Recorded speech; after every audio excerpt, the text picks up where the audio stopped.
It is Friday, June 30th. Let's talk PlayStation. Alright, so basically I just lied to you. It's not June 30th. For me, at least right now, this is the 28th. I'm recording this on Wednesday, so here's the deal. Real quick, I had completely forgotten to mention this last week, and this totally threw off all my plans for the next week, even though I knew this was going to be happening, so I don't know why. I was like planning YouTube, but I wasn't planning it around this. I'm going out of town for the next few days, and I'm going to be leaving Thursday morning, so actually I only have today to do Let's Talk PlayStation. I'm going to be, I'm not going to have my equipment and everything to film a proper video while I'm away from home. So I got to do it right now, and I'm okay with doing it right now because at the very least there's some very good news stories that we can talk about right now. So just keep in mind that if something happens throughout Thursday or, God forbid, Friday morning or something like that, some sort of big major news story like Sony dies or PlayStation 5 becomes a real thing, complete nonsense like that, right? But if it happens, and that's why I'm not talking about it, because this is actually being filmed on Wednesday the 28th. So I just want to put that out there right now. That also delayed the Let's Play, by the way, if you didn't notice that, for the 12 people that watch those.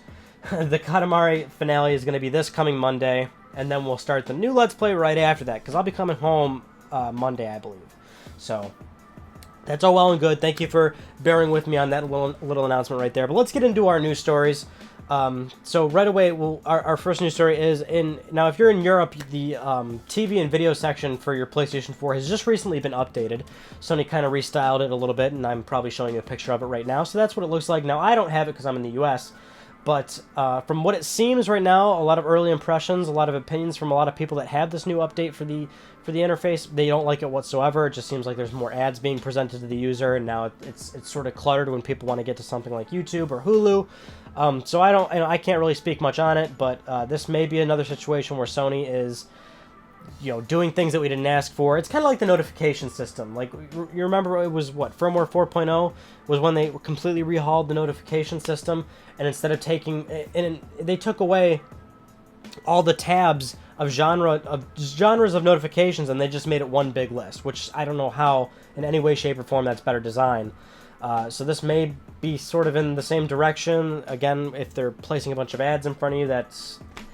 yeah, who didn't see that coming? But we'll wait and see if other territories get it. No word on that or anything like that. But so yeah, if you're in Europe, you're probably dealing with this right now. And hey, if you have it, let me know what you think of it. And because I'm pressed for time, I'm also going to try and get through this somewhat quickly. It's 8:45 p.m. right now. I'm leaving in the morning. I gotta edit this thing still.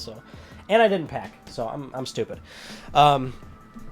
So earlier this week, Quantic Dream on their Twitter account sent out a very interesting tweet where it was them basically slamming Xbox. The tweet was, "When you wake up and hashtag Detroit Become Human is still a PS4 exclusive and you're still an Xbox owner. Hashtag Thursday Thoughts."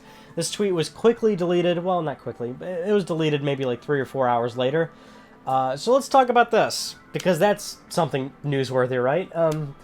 Okay, so a few things. One, it's of course in good humor. Two, I feel like this is very unprofessional and somewhat in poor taste. Three, Quantic Dream isn't owned by Sony, so really they can kind of say whatever the hell they want to say. Four, some people are speculating this could have been an issue from whoever runs the social media account for them. Maybe, because if you're using the app on your phone or something, usually there's options to let you log in and out of accounts seamlessly or something like that. Same thing with desktop apps for Twitter. I mean, it easily lets you go in and out of accounts. People are thinking maybe it was a mistake like that. I don't think that's the case. What more can you say about a tweet? I think it's just in bad taste, especially when then this is my thing. You guys know I don't play the fanboy bullshit. You can dislike the videos when I talk about something, whether it's pro Sony or negative Sony or all that jazz. I don't play with that shit. I don't let emotions take over for me. But the thing is, I always like to promote the conversation about the games themselves. And I know that's kind of contradictory. This is a PlayStation channel. I've been covering Sony hardware for the past 5 years now on YouTube. But for the most part, I always like to have a conversation about games and not necessarily be so platform specific. At the end of the day, we all play video games for video games. We don't play them because it's PlayStation. We don't play them because it's an Xbox. And we sure as hell don't play them because it's a PC or Nintendo. You know what I'm saying? So nowadays when something like this happens, where it's just like so blatantly like trolling and just trying to fire people up, I'm not really a huge fan of it. I am much more, I promote positivity a lot more. Just because games is already sort of a, the games industry can be sort of a toxic community at times. And, you know, some people might want to be even more cynical and say it's toxic all the time. But it is. There's a lot of foul-mouthed people out there that take this shit way too seriously. So to see something like this coming from Quantic Dream, I think is rather unprofessional. But at the end of the day, it is just a tweet and nothing more. So if you were to get fired up about this, you have some serious problems. It really goes both ways. Either way, that was something that happened. Now on to the real news story for this week. It's about PlayStation 5. We talk about PlayStation 5 or a theoretical next Sony console. You know, every now and then. It's usually whenever Sony gives us a little, you know, detail here or a tidbit here. Well, this kind of gives us a lot of answers about sort of what we've been questioning the past few conversations that we have. And just to summarize real quick, a lot of the recent conversations we've been having is things like, how frequently will Sony update, you know, the PlayStation line, considering we now have PS4 Pro and we have this idea of mid-cycle consoles? A lot of people are curious about that. People are finally sort of comfortable with PS4 Pro and Xbox One X. They understand their place in the market and they are comfortable with the fact that they don't have to upgrade. But now a lot of people are wondering, is this going to be a yearly thing? Is this going to be like smartphones? That was always sort of a question. One theoretical idea I posed to you all is that because hardware power nowadays is so focused on diminishing returns, you could have a situation where PlayStation 5 could, you know, games on PlayStation 5, for example, could actually play on PS4 Pro. Because the difference there would be sort of minute. You know, nowadays we're just playing in the realm of resolution and frame rate, maybe some, you know, texture detail, faster loading times, you know what I'm saying? It's not like from PS1 to PS2 anymore. The returns are diminishing, so you know, that was sort of an idea I posed. I'm not saying that's what's going to happen or that that's the case, right? But you could have a situation like that. Well, anyway, so Shawn Layden this past week did an interview with Golem.de and sort of outlined, you know, we have answers now. Sort of basically acknowledging PlayStation 5, saying that, and reaffirming their stance on consoles, saying that we are still doing generations. And this is something that Mark Cerny also had mentioned not too long ago, saying that the company still believes in generations. So now we have a firm idea, where he's saying, you know, there will be a next generation PlayStation, but that's not going to be for some time. So you would assume PlayStation 5.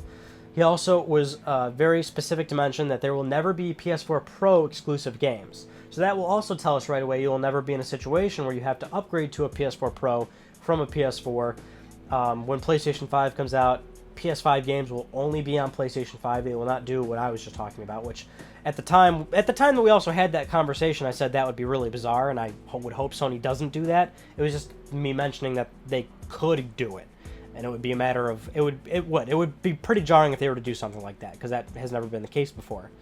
But so they, you know, he was quick to mention that there will never be a PS4 Pro exclusive game, so once the next PlayStation comes out, that will be a full-on hardware leap. Now the only thing I'm curious about is backwards compatibility. It's always been a big conversation topic, but that was always something I've been preaching about mid-cycle consoles, and something I've always been preaching about the fact that these consoles are very much like a PC and they have easy to develop on architectures. I think Sony and Microsoft both had the same idea in mind, and so far all the tea leaves are reading correctly. They both wanted to make mid-cycle consoles. They both went for easy architecture, and I think moving forward, this is how they want to do it. Once they have an actual generational leap, and this is Sony's outline plan. I'm not necessarily, you know, Microsoft hasn't been very vocal about what they want to do after X1X, because X1X is substantially more powerful than an Xbox One. So they might have a different idea of generations. But Sony is staying pretty traditional. But either way, what they want to do after those consoles remains to be seen. But my assumption has always been, these things are easy architectures now. They should, in theory, be able to play PS4 games or Xbox One games and not have any problem at all. Because you would assume it would just be a much more stronger box. Which was also my reasoning for that weird theory of like a PS5 game could play on a PS4 Pro. Because it would be the same architecture. You'd want them to stick with it. The whole reason why they went with the x86 is because it's has a 30-year history. Developers are very familiar with it, and it just makes sense. So for them to go forward with PS5 or in Microsoft's next console, it should just, boom, the compatibility should not be an issue. So this is something Shawn Layden didn't discuss, but you have to figure that that's still in the future. Like, that's something that they don't want to explicitly say right now, and I get that. There's really no reason to mention it right now, I guess. Unless you want to give, sort of reassurance to current customers, like, hey, just so you know, our next-gen box will have, you'll be able to still play your games, but you can't promise something like that because you don't know what's ultimately going to happen once you ship the box in 2020 or whenever the thing comes out. But now it's nice to hear Shawn give us some firm details about a possible PlayStation 5. Now we sort of have it outlined, and we know Sony's side of things. Microsoft may have a different idea of how they want to, start releasing newer and greater Xboxes. They might do it more frequently, or maybe they will just do a completely new branded name, because for them at least, the nomenclature for them is like, they can name Xboxes whatever the hell they want. They went from Xbox to Xbox 360 to Xbox One, and then subdivisions of that with Xbox One X, Xbox One S, Xbox One X. So they can sort of get away with doing something a little different. Sony kind of locked themselves in with the number, but they nailed it with that the Pro name. I still think the PS4 Pro name is perfect, and that could be what they could do moving forward. Every time you got a new PlayStation generation, you can expect 2-3 years in between to have a Pro model. I think they've outlined it pretty well.